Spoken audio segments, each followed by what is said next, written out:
Shukla study point आप सभी का स्वागत है आपके अपने YouTube channel Shukla study point में। मैं शिवम शुक्ला आप सभी दोस्तों का हार्दिक स्वागत करता हूं।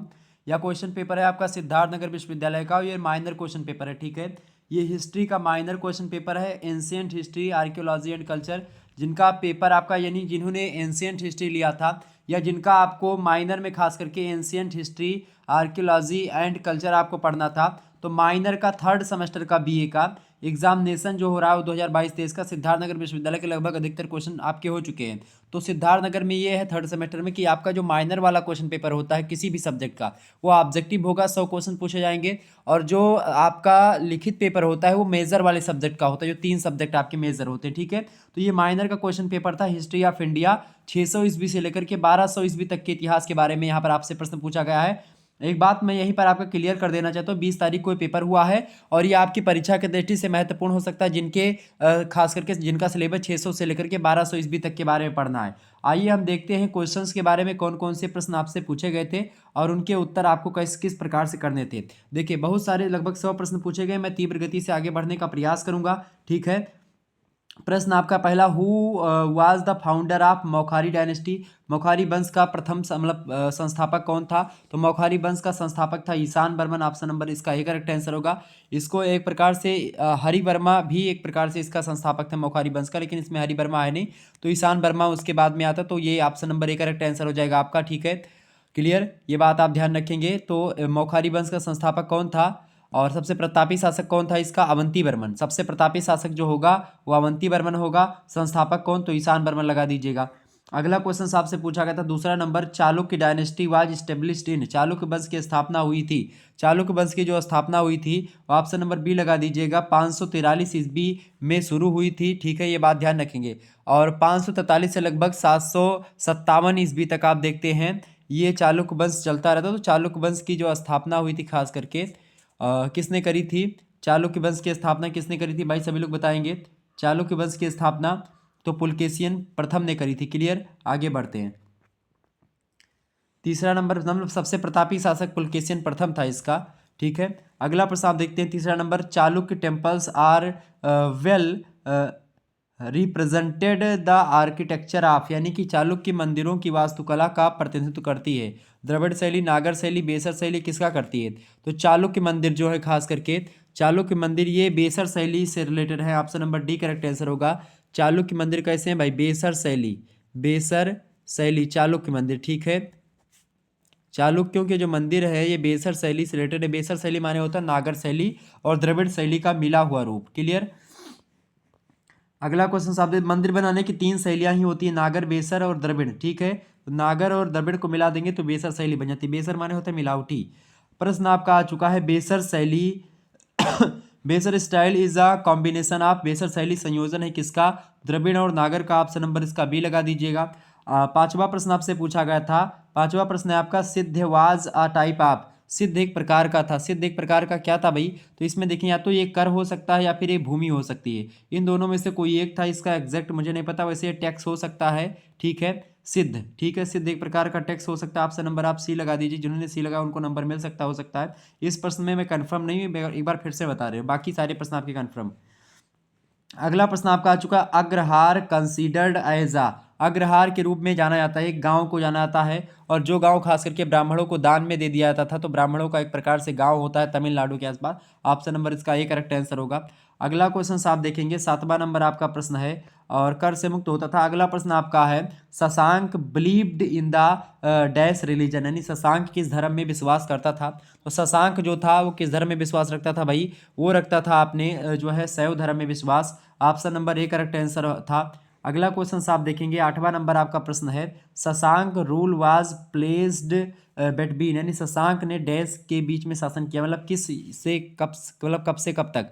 तो शशांक का जो शासनकाल रहा है ये 593 से लेकर के 637 से 38 ईस्वी तक रहा। चूंकि 637 38 ईस्वी तक इसकी मृत्यु हो गई थी। तो यहाँ पर आपको ऑप्शन नंबर यहाँ पर डी दिख रहा होगा, उपरोक्त में से कोई नहीं, वही करेक्ट आंसर होगा। चूंकि 693 ईस्वी में गद्दी पर बैठा ये और 45 वर्षों तक शासन किया लगभग। तो 625 ही दिया है, 37 यहाँ पर दिया नहीं है, ठीक है। तो ऑप्शन नंबर इसका डी करेक्ट होना चाहिए मेरे हिसाब से। मेरे हिसाब से क्या लगभग यही करेक्ट आंसर होगा, क्योंकि 693 में गद्दी पर बैठता है। तो यहाँ पर ऑप्शन में दिए ही नहीं रहा, तो ऑप्शन नंबर डी दिया ऊपर में से कोई नहीं, करेक्ट आंसर होगा।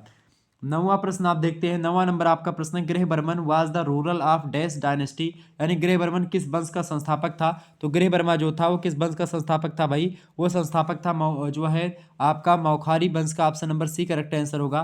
ठीक है, मौखारी वंश का संस्थापक ग्रहबर्मन को आप लगा सकते हैं। अगला क्वेश्चन आप देखते हैं। अगला प्रश्न आपका आ चुका है। अगला प्रश्न आपका आ चुका है, असीरगढ़ मुद्रा संबंधित है, फटाफट से बताएंगे।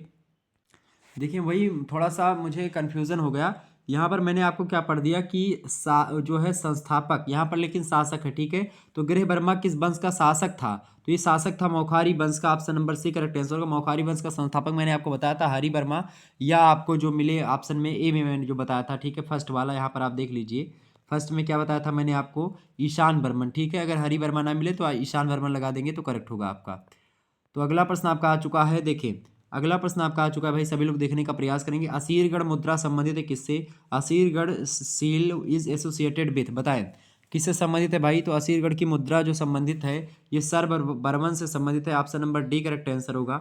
11वां क्वेश्चन देखते हैं, Harha inscription belong to, Harha अभिलेख संबंधित है किससे भाई। तो हरहा अभिलेख जो है ये ईशान बर्मन से संबंधित है। ठीक है, ईशान बर्मन से संबंधित है और इसको सूर बर्मन ने खुदवाया था।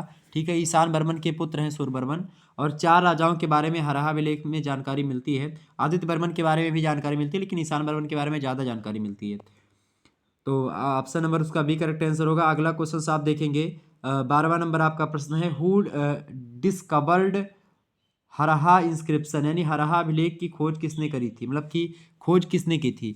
हरहा अभिलेख की खोज जो करी थी किसने करी थी भाई, HN शास्त्री ने करी थी। ऑप्शन नंबर इसका सी करेक्ट आंसर होगा।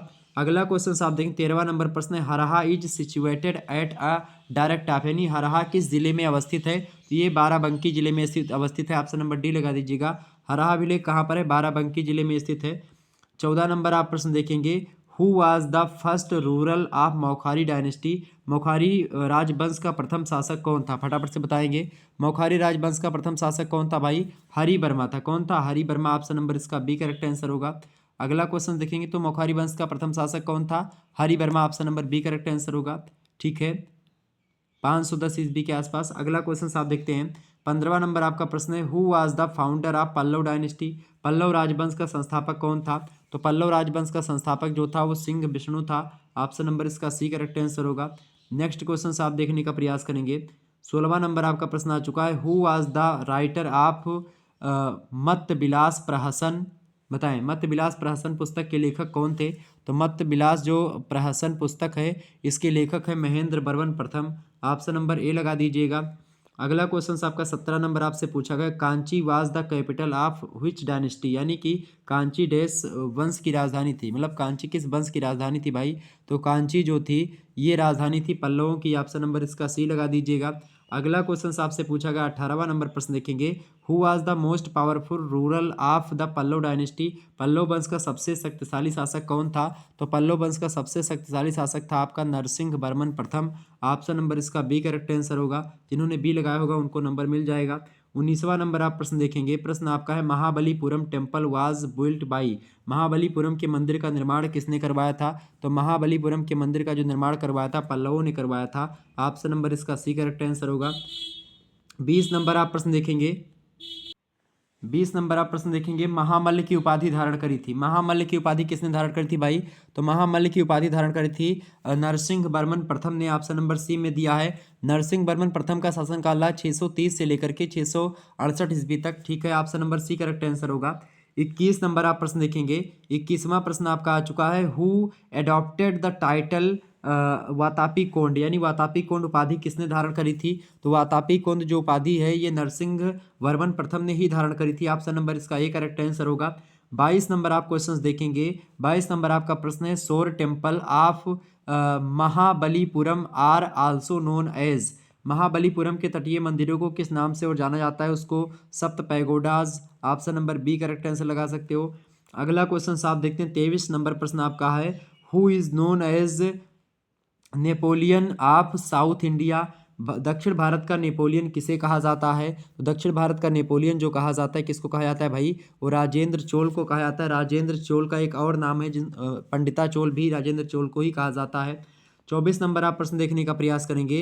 Who adopted the title of Gangaikonda, ठीक है, गंगकोंडचोल, बताइए गंगकोंडचोल की उपाधि किसने स्वीकार करी थी? तो गंगकोंडचोल की उपाधि जो धारण करी थी, किसने धारण करी थी भाई? राजेंद्र चोल ने ही धारण करी थी। ऑप्शन नंबर इसका बी करेक्ट आंसर होगा। अगला प्रश्न आप देखेंगे, 25 नंबर प्रश्न आपका आ चुका है। Who passed a very powerful navy in south India, दक्षिण भारत में किसने एक बहुत शक्तिशाली नौसेना स्थापित करी थी? किसने करी थी भाई? तो राजेंद्र चोल ने ही करी थी। Option number C correct answer होगा। अगला क्वेश्चन आप देखेंगे, 26 नंबर आपका प्रश्न आ चुका है। प्रश्न है Kaviraja Malwa Chakravartin was the title of, Kaviraja Malwa Chakravartin उपाधि किसने ली थी? तो किसने धारण करी थी भाई? तो ये भोज ने धारण करी थी। ऑप्शन नंबर इसका डी करेक्ट आंसर होगा। 27 नंबर आप प्रश्न देखेंगे, the Parmar ruler who established a university at Dhara, यानी कि परमार शासक जिसने धार में एक विश्वविद्यालय स्थापित किया था, वो किसने किया था भाई? तो किसने किया था? ये किया था भाई किसने? तो ये भोज ने ही किया था। ऑप्शन नंबर इसका बी करेक्ट आंसर होगा। 28 नंबर आपसे प्रश्न पूछा गया था, who was the author of Mitakshara, Mitakshara के लेखक कौन थे? तो विज्ञानेश्वर हैं। Option number B correct answer होगा। अगला क्वेश्चन आप देखते हैं, 29 नंबर प्रश्न है, who was the first independent ruler of the Chalukya dynasty, sorry Chauhan dynasty, यानी चौहान वंश का प्रथम स्वतंत्र शासक कौन था? तो चौहान वंश का प्रथम स्वतंत्र शासक था पृथ्वीराज प्रथम, ठीक है, पृथ्वीराज प्रथम इसमें ऑप्शन में दिया नहीं है, ठीक है। ये क्वेश्चन थोड़ा संदिग्ध लग रहा है मेरे हिसाब से, यहाँ पर सिंहराज हो सकता है, लेकिन पृथ्वीराज फर्स्ट ही है चौहान वंश का प्रथम स्वतंत्र शासक, ठीक है। ऑप्शन नंबर इसका मतलब इसमें दिया नहीं, क्वेश्चन आपका ये सभी को नंबर हो सकता है दे दिया जाए। 30 नंबर आप प्रश्न देखेंगे, 30वां प्रश्न आपका आ चुका है, the Chauhan ruler who founded the city of Ajmer, Ajmer शहर की स्थापना करने वाला चौहान शासक कौन था? तो अजमेर शहर की स्थापना करने वाला चौहान शासक का नाम है Ajay Raj. Option number C correct answer होगा 30 नंबर का। नेक्स्ट क्वेश्चन आप देखेंगे, 31 नंबर आपका प्रश्न है, the Chauhan ruler who conquered Delhi, यानी दिल्ली को विजित करने वाला चौहान शासक कौन था? तो दिल्ली को विजित करने वाला चौहान शासक पृथ्वीराज तृतीय ही था, तो इसमें दिया नहीं है, ठीक है, ये इसको भी ऐसे छोड़ देंगे। 32 नंबर आप प्रश्न देखेंगे, who was the most prominent ruler of Chauhan dynasty, Chauhan वंश का सबसे प्रसिद्ध शासक कौन था? पृथ्वीराज तृतीय। Option number D correct answer होगा, पृथ्वीराज चौहान के नाम से जाना जाता है जिनको। अगला प्रश्न आप देखेंगे, 33 नंबर आपका प्रश्न है, who defeated Mohammad Ghori in the first battle of Tarain in 1191, यानी कि 1991, यानी कह रहा एडी, यानी तराइन के प्रथम युद्ध 1191 ईस्वी में किसने मोहम्मद गौरी को पराजित किया था? किसने करा था? पृथ्वीराज चौहान ने करा था। ऑप्शन नंबर ए। और 1192 में द्वितीय युद्ध था तराइन का, जिसमें पृथ्वीराज चौहान पराजित हुआ था, मोहम्मद गौरी किया। तो अगला क्वेश्चन है आपका, after the second battle of Tarain, Tarain Chauhan continued their rule in, Tarain के द्वितीय युद्ध के दौरान मतलब कि के बाद चौहान शासन करना जारी रखा। अजमेर और दिल्ली में दोनों शासन था, दिल्ली पर आक्रमण किया था, अजमेर में रखा जारी। Option number C correct answer होगा। 35 नंबर आप प्रश्न देखेंगे, who was the greatest ruler among Garhwal, यानी गढ़वाल शासकों में महानतम शासक कौन था? तो गढ़वाल शासकों में महानतम शासक जो था वो था गोविंद चंद्र। गोविंद चंद्र का जो शासन काल है वो 1114 ईस्वी से लेकर के 1155 ईस्वी तक का है। अगला क्वेश्चन आप देखेंगे, 36 नंबर आपका प्रश्न है, द बैटल ऑफ चंदावर टूक प्लेस इन, चंदावर का युद्ध कब लड़ा गया था? तो चंदावर का युद्ध जो लड़ा गया था, ये लड़ा गया था भाई 1194 ईस्वी में, मोहम्मद गौरी और जयचंद के बीच में, जयचंद पराजित हुआ था इसमें। अगला क्वेश्चन है आपका, who defeated and killed Jaichand in the battle of Chandawar, Chandawar के युद्ध में जयचंद को पराजित करके किसने मार डाला था? तो मोहम्मद गौरी ने मार डाला था। Option number B correct answer होगा। अगला क्वेश्चन आप देखेंगे, 38 नंबर है, who was the last ruler of Garhwal dynasty, Garhwal वंश का अंतिम शासक कौन था? तो गढ़वाल वंश का जो अंतिम शासक था वो जयचंद ही था। Option number D correct answer होगा। अगला क्वेश्चन आप देखेंगे, 39 नंबर प्रश्न है, जो है Chandradev who occupied Kannauj in 1085 AD belonged to, यानी कि चंद्रदेव जिसने 1085 ईस्वी में कन्नौज पर अधिकार स्थापित कर लिया था, वह किस देश से संबंधित था भाई? तो 39 का करेक्ट आंसर आपका क्या होगा? ऑप्शन नंबर बी, यानी गढ़वाल वंश, ठीक है, ऑप्शन नंबर बी।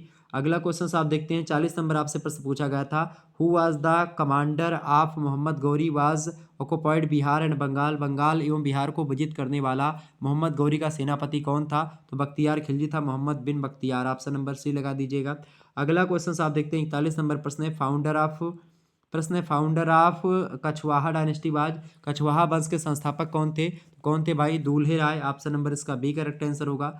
42 नंबर आप प्रश्न देखेंगे, where was the first capital of Kachhwaha dynasty, Kachhwaha वंश की प्रथम राजधानी कौन थी? कछवाहा वंश की जो प्रथम राजधानी थी वो दौसा थी। Option number D correct answer होगा।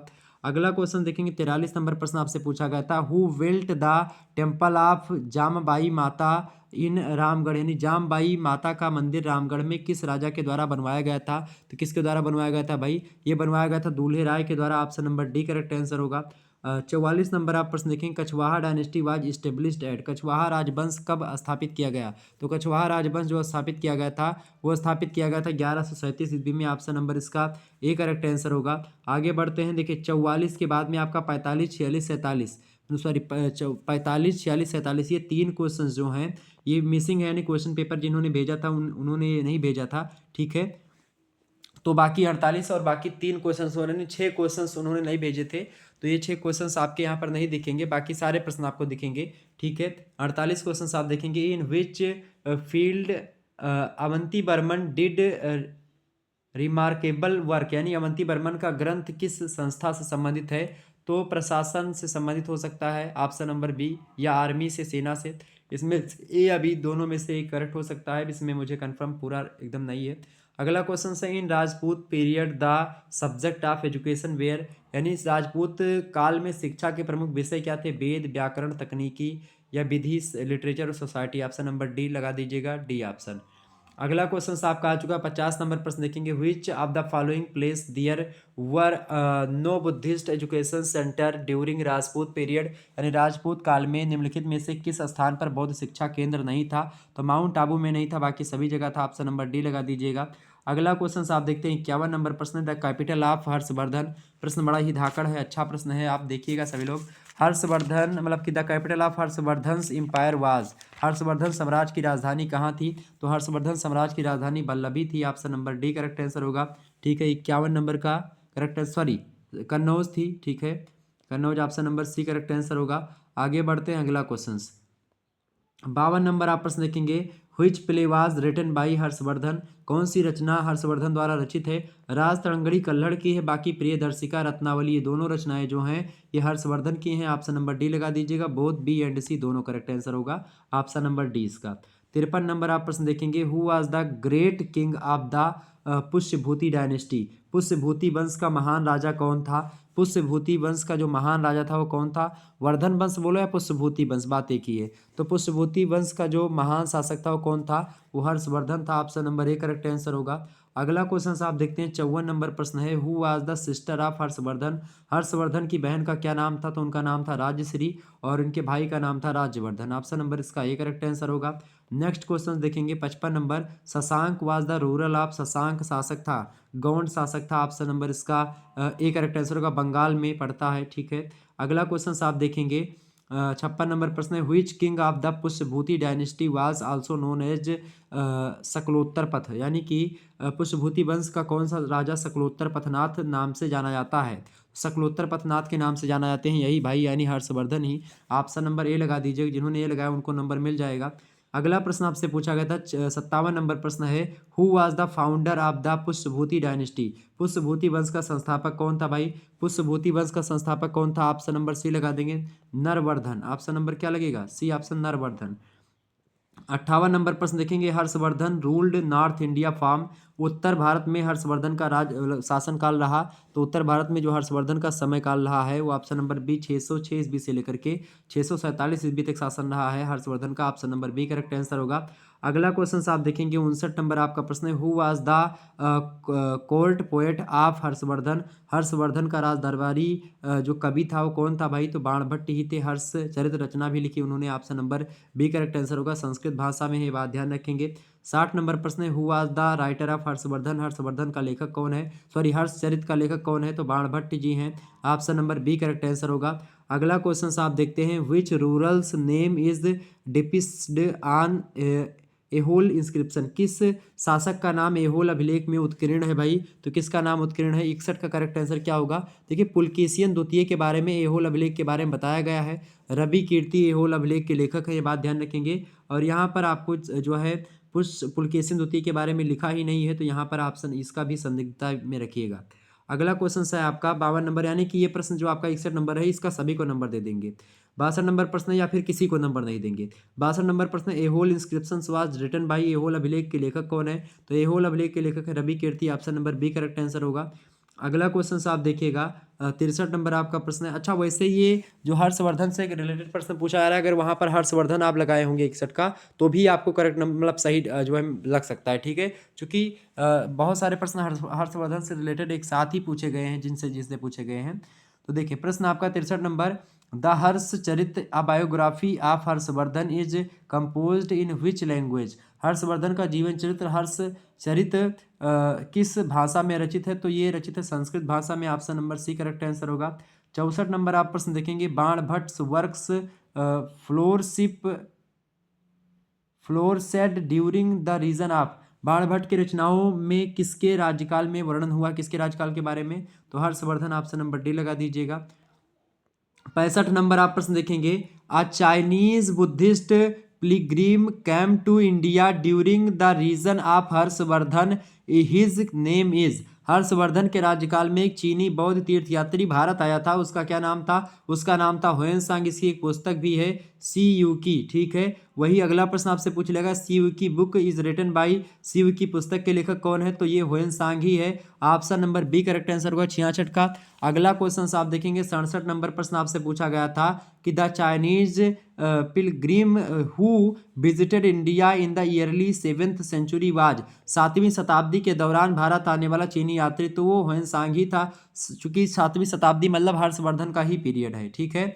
अगला क्वेश्चन आप देखेंगे 68 नंबर प्रश्न है, who establish the Chalukya dynasty, Chalukya वंश की स्थापना किसने करी थी? चालुक्य वंश की स्थापना करी थी भाई पुलकेशियन प्रथम ने, option number B correct answer होगा। अगला क्वेश्चन आप देखेंगे 69 नंबर प्रश्न है, which one was the capital of Pulakeshin द्वितीय प्रथम, पुलकेशियन प्रथम की राजधानी कौन सी थी? तो पुलकेशियन प्रथम की राजधानी जो थी वो कौन सी थी भाई? वातापी थी, ऑप्शन नंबर इसका बी करेक्ट आंसर होगा। अगला क्वेश्चन आप देखते हैं 70 number, who was the first sovereign rural of Chalukya dynasty, Chalukya वंश का प्रथम संप्रभु शासक कौन था? संप्रभु शासक जो था वो कौन था भाई? वो पुलकेशियन प्रथम ही था, option number C correct answer होगा। 71 नंबर प्रश्न आपसे पूछा गया था, Vatapi is the modern day Indian state of, वर्तमान समय में वातापी किस राज्य में या किस भारतीय राज्य में पड़ता है? तो वर्तमान समय में पड़ता है आपका कर्नाटक में, ऑप्शन नंबर सी में दिया है कर्नाटक का, करेक्ट आंसर हो जाएगा वही। अगला क्वेश्चन आपसे पूछा गया था 72 number, Badami fort built by, Badami का किला किसने बनवाया था? तो बादामी का किला बनवाया था पुलकेशियन प्रथम ने, ऑप्शन नंबर ए लगा दीजिएगा। अगला क्वेश्चन 53 नंबर 73 नंबर आपसे पूछा गया है, who defeated Harshvardhan in the Deccan, यानी दक्कन में हर्षवर्धन को किसने पराजित किया था? तो हर्षवर्धन को पुलकेशियन द्वितीय ने पराजित किया था, ऑप्शन नंबर डी लगा दीजिएगा। अगला क्वेश्चन आप देखिएगा 74 नंबर आपसे प्रश्न पूछा गया है कि was the capital of Chalukyas, यानी चालुक्यों की राजधानी क्या थी? तो चालुक्यों की राजधानी क्या थी भाई? तो 74 का करेक्ट आंसर होगा ऑप्शन नंबर सी, एहोल थी, ऑप्शन नंबर इसका सी करेक्ट आंसर होगा। अगला क्वेश्चन आप देखेंगे 75 नंबर प्रश्न है, who led the foundation of the Chola empire in the जो है 9वीं शताब्दी, यानी कि जो है 9th सेंचुरी एडी, यानी 9वीं शताब्दी में चोल साम्राज्य की स्थापना किसने करी थी? 9वीं शताब्दी में जो चोल साम्राज्य की स्थापना करी थी वो किसने करी थी? विजय पाल ने करी थी, ऑप्शन नंबर इसका ए करेक्ट आंसर होगा, Vijay Pal is right answer 75 का। अगला क्वेश्चन आप देखते हैं 76 नंबर आपका प्रश्न आ चुका है, which Chola ruler was popularly called victor of the Gangas, किस चोल शासक को गंगा का विजेता कहा जाता है? तो गंगा का विजेता कहा जाता है भाई किसको? राजेंद्र चोल प्रथम को, ऑप्शन नंबर डी लगा दीजिएगा, करेक्ट आंसर हो जाएगा। 77 नंबर प्रश्न आप देखने का प्रयास करेंगे, the reign of which dynasty is regarded as the golden age of South India. दक्षिण भारत के किस राजवंश के शासनकाल को सुनहरा काल कहा जाता है? तो सुनहरा काल जो कहा जाता है वो चोलों के शासनकाल को कहा जाता है। ऑप्शन नंबर इसका सी करेक्ट आंसर होगा, दक्षिण भारत का, ठीक है। और पूरे इतिहास का स्वर्ण काल कहा जाता है गुप्ता पीरियड को, ठीक है। अगला क्वेश्चन आप देखेंगे, 78 नंबर आपका प्रश्न है, which Chola king conquered the whole of Ceylon और श्रीलंका, यानी कि किस चोल शासक ने सिलोन या श्रीलंका को विजित किया था? तो किसने किया था भाई? ये इसी ने किया था। किसने? राजेंद्र चोल प्रथम ने। राजेंद्र चोल प्रथम की बात की है तो 1014 से लेकर के 1044 के बीच तक शासन रहा। आगे बढ़ते हैं, अगला प्रश्न 79 नंबर प्रश्न आपका आ चुका, who founded the city Gangaikondacholapuram. बताएं, गंगे कोंडचोलपुरम नगर की स्थापना किसने करी थी? तो किसने करी थी भाई? राजेंद्र चोल प्रथम ने करी थी। Option number B correct answer होगा। अगला प्रश्न आपका 80 नंबर प्रश्न पूछा गया था, who build the Brihadeshwara temple in Tanjore. Tanjore में बृहदेश्वर मंदिर का निर्माण किसने करवाया था? तो किसने करवाया था भाई? ये राजेंद्र चोल प्रथम ने ही करवाया था। Option number D correct answer होगा। अगला क्वेश्चन आप देखेंगे, 81 नंबर प्रश्न आपका आ चुका है। 81 नंबर प्रश्न 80 के बाद में 81 प्रश्न आ चुका है। प्रश्न आपका क्या है, the Amar Nayak system was a major political innovation of which Indian empire. किस भारतीय राजवंश द्वारा प्रमुख राजनीतिक अमर नायक व्यवस्था की खोज की गई? तो किसके द्वारा की गई थी भाई? ये की गई थी विजयनगर के शासकों के द्वारा। ऑप्शन नंबर इसका डी करेक्ट आंसर होगा। जिन्होंने डी लगाया उनको नंबर मिलेगा। 82 नंबर प्रश्न आपका आ चुका है, the deity in most of the temple in Chola dynasty. Chola राजवंश में किस देवता के सर्वाधिक मंदिर बनाए गए हैं? तो किस देवता के भाई वो बनाए गए हैं? भगवान शंकर के, यानी शिव भगवान के। ऑप्शन नंबर इसका बी करेक्ट आंसर होगा। अगला क्वेश्चन देखेंगे, 83 नंबर आपसे पूछा गया था, Chola temples well represented the architecture of. Chola मंदिरों की वास्तुकला डैश शैली का प्रतिनिधित्व करती है। बताएं, 83 का करेक्ट आंसर क्या होगा? ऑप्शन नंबर सी बिल्कुल करेक्ट आंसर होगा, द्रविड़ शैली, ठीक है। ऑप्शन नंबर, चोल मंदिर जो है वो द्रविड़ शैली में से रिलेटेड है, ठीक है। द्रविड़ शैली, चालुक्यों का बेसर शैली, ठीक है। आगे बढ़ते हैं, अगला क्वेश्चन 84 नंबर आप प्रश्न देखेंगे, world famous Kailash temple was built during whose rule. यानी विश्व प्रसिद्ध कैलाश मंदिर किस राजवंश के समय में बनवाया गया था? तो ये बनवाया गया था भाई किसके समय काल में? राष्ट्रकूट वंश के समय काल में बनवाया गया था। कृष्ण प्रथम ने बनवाया था, ठीक है।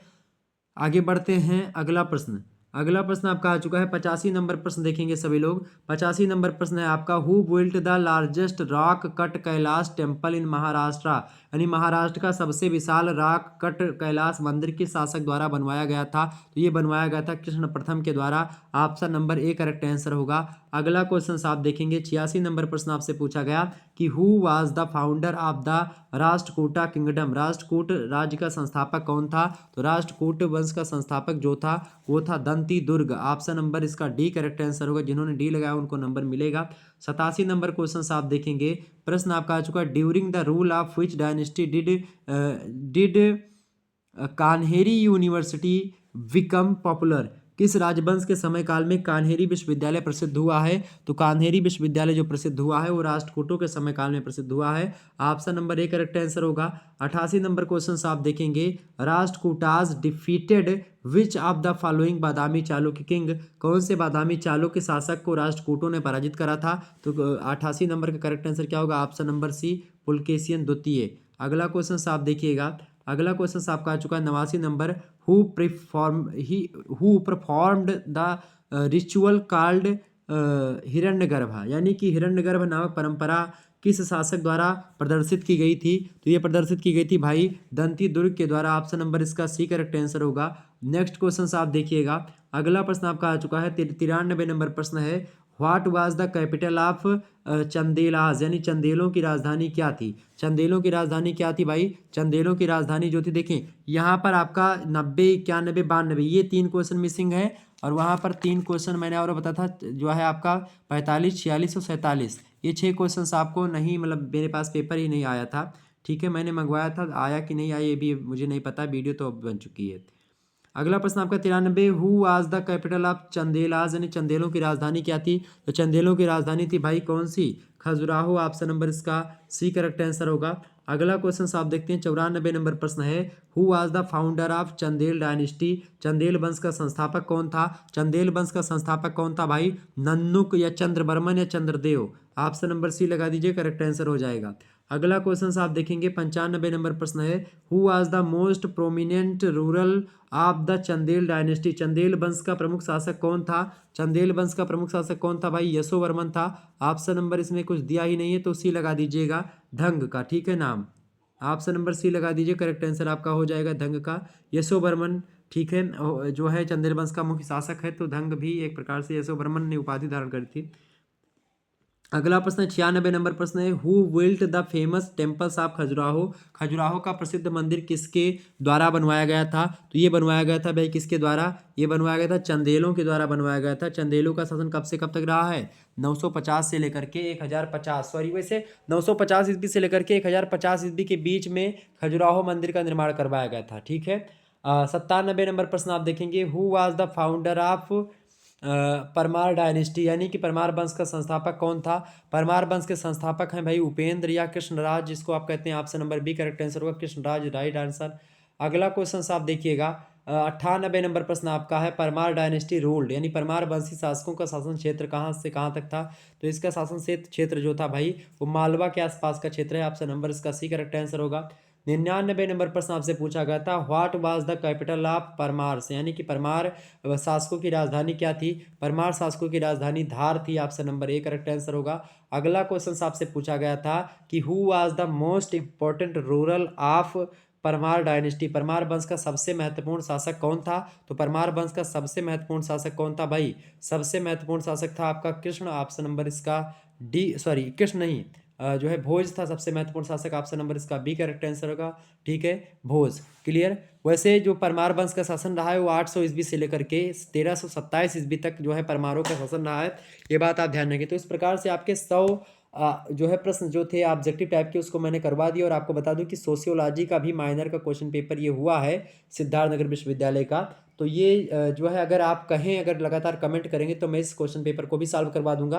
तो जिन्होंने दिया है वो कमेंट करके बताएं कि सर जी ये क्वेश्चन पेपर भी सॉल्व करवाइए, मैं जल्द ही इसको भी सॉल्व करवा दूँ। इंडियन सोसाइटी एंड कल्चर, ये माइनर में आपको पढ़ना था सोशियोलॉजी में, इसको भी मैंने अगर कहें तो आप मैं सॉल्व करवा दूंगा, ठीक है। चलिए फिर इसी के अलावा और भी तमाम सारे क्वेश्चन पेपर है। संस्कृत का क्वेश्चन पेपर ये आपका मैंने सॉल्व करवा दिया है। क्वेश्चन पेपर DDU यानी दीनदयाल उपाध्याय गोरखपुर विश्वविद्यालय का ऑब्जेक्टिव का संस्कृत का देख लीजिएगा। हिंदी गद्य का एक लिखित क्वेश्चन पेपर देख लीजिएगा, ठीक है। 2 घंटे वाला जो क्वेश्चन पेपर है ये प्रोफेसर रज्जू भैया विश्वविद्यालय यूनिवर्सिटी, स्टेट यूनिवर्सिटी इलाहाबाद का क्वेश्चन पेपर है। ये जो है आपकी यूनिवर्सिटी के लिए महत्वपूर्ण हो सकता है, जिनके 2 घंटे की परीक्षा लिखित होने वाली है, क्लियर। तो इस प्रकार से इतने आपके प्रश्न हो गए। बड़ी तीव्र गति से हमने 100 ऑब्जेक्टिव टाइप के प्रश्नों को समझा, जाना और परखा। अब जो है जिनको वीडियो पसंद आई है वो वीडियो को लाइक जरूर कर दीजिएगा। बहुत मेहनत लगती है आप लोगों के लिए, बहुत मेहनत करना पड़ता है एक क्वेश्चन पेपर को सॉल्व करवाने में या फिर एक मॉडल पेपर को सेट करने में, बनाने में वीडियो को। तो आप सभी लोग मेहनत को समझें और वीडियो को लाइक करें, शेयर करें। आपको बता दूं दुनिया के क्या लगभग जितने विश्वविद्यालय आपके भारत में पढ़ते हैं हिंदी भाषी क्षेत्रों के, जो क्वेश्चन पेपर मेरे पास आता है मैं सारे क्वेश्चन पेपर को आपको सॉल्व करवाता हूं। तो आप लोग अगर क्वेश्चन पेपर अपना भेजना चाहते हैं, सॉल्व करवाना चाहते हैं, तो आप PDF बना करके सेंड करिएगा। PDF बना करके 9161 93 60 62 इस पर आप व्हाट्सएप SMS कर दीजिएगा अपना क्वेश्चन पेपर PDF बना करके, साफ साफ फोटो खींच करके सीरियल से, ठीक है। तब आपका क्वेश्चन पेपर सॉल्व करवा दिया जाएगा। ओके, धन्यवाद, मिलते हैं नेक्स्ट वीडियो में। आप सभी का बहुत बहुत धन्यवाद हमारे से जुड़ने के लिए। इसी प्रकार से अपना प्यार हमेशा बना रखिएगा। Good night all of you, सभी लोगों को गुड नाइट। और बाकी जितने भी सब्जेक्ट जितने भी क्वेश्चन पेपर मैंने सॉल्व करवाए हैं सभी को आप देख लीजिएगा, सभी आपके लिए बहुत महत्वपूर्ण है।